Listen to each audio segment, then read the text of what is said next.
رضوانہ اور سائرہ جو خود کو بہت ہی چلاک اور شاطر سمجھتی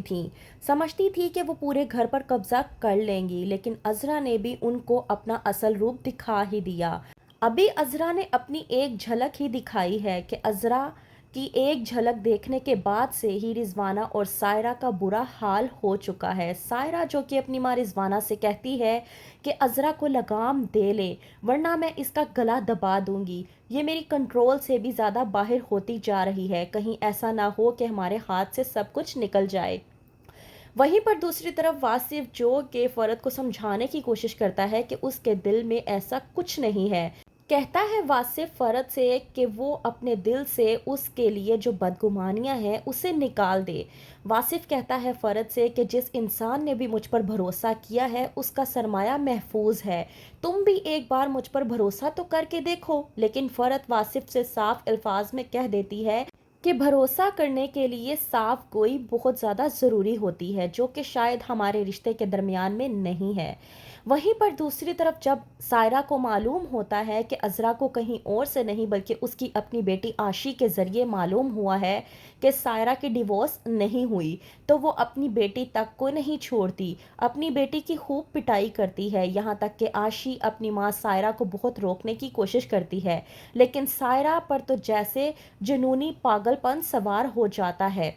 اپنی بیٹی تک کو نہیں چھوڑتی اور اپنی ماں رضوانہ سے کہتی ہے کہ اب بس بہت ہو گیا، میں نے پہلے ہی بہت کچھ برداشت کر لیا ہے، یہ عذرا ہاتھوں سے نکلتی جا رہی ہے، اس کے ہاتھ ہمارے گلے تک پہنچ چکے ہیں، کہیں ایسا نہ ہو کہ اس کے ہاتھ جو ہمارے گلے تک پہنچ چکے ہیں وہ انہی ہاتھوں سے ہمارا گلا دبا کر ہمارا راستہ بھی ختم کر دے۔ رضوانہ اپنی بیٹی سائرہ کو سمجھاتی ہے اور کہتی ہے کہ صبر اور تحمل سے کام لے، دیکھنا بہت جلد میں اس کے ساتھ کیا کچھ کرتی، یہ جتنے پر پھیلانے کی کوشش کر رہی ہے نا اتنی ہی جلدی یہ نیچے گرے گی۔ وہیں پر دوسری طرف نصیر جو کہ اسما کو سمجھانے کی کوشش کرتا ہے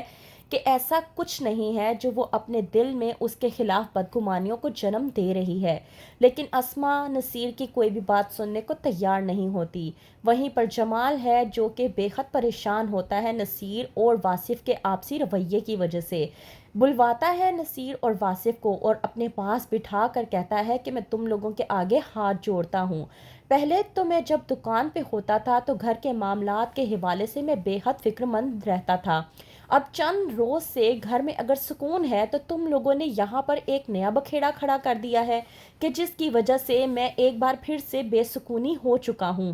میں تم لوگوں کے آگے ہاتھ جوڑتا ہوں، یہ ایک دوسرے کے ساتھ لڑائی کرنا بند کر دو اور آپسی رشتے میں سدھار لے کر آؤ۔ وہیں پر سائرہ اور رضوانہ سوچتی ہیں کہ اب عذرا کے ساتھ کوئی نئی چال چلنی پڑے گی، ایسی چال کہ عذرا کو عذرا کی ہی چال میں پھنسایا جائے۔ عذرا جو کہ کام والی صفیہ کے ذریعے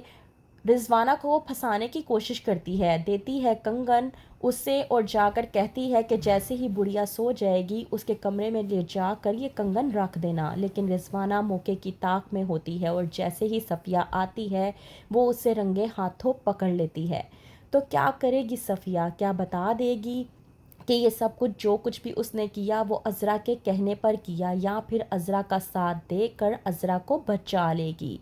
یا پھر عذرا اسی چال کو الٹا چلا کر رضوانہ پر اپنا نیا وار چلائے گی؟ کون پھنسے گا اس چال کے مطابق، رضوانہ یا پھر عذرا؟ کیا ہوگا آگے؟ مزید جاننے کے لیے دیکھتے رہیے ڈرامہ سیریل بیبی باجی کی بہوئیں۔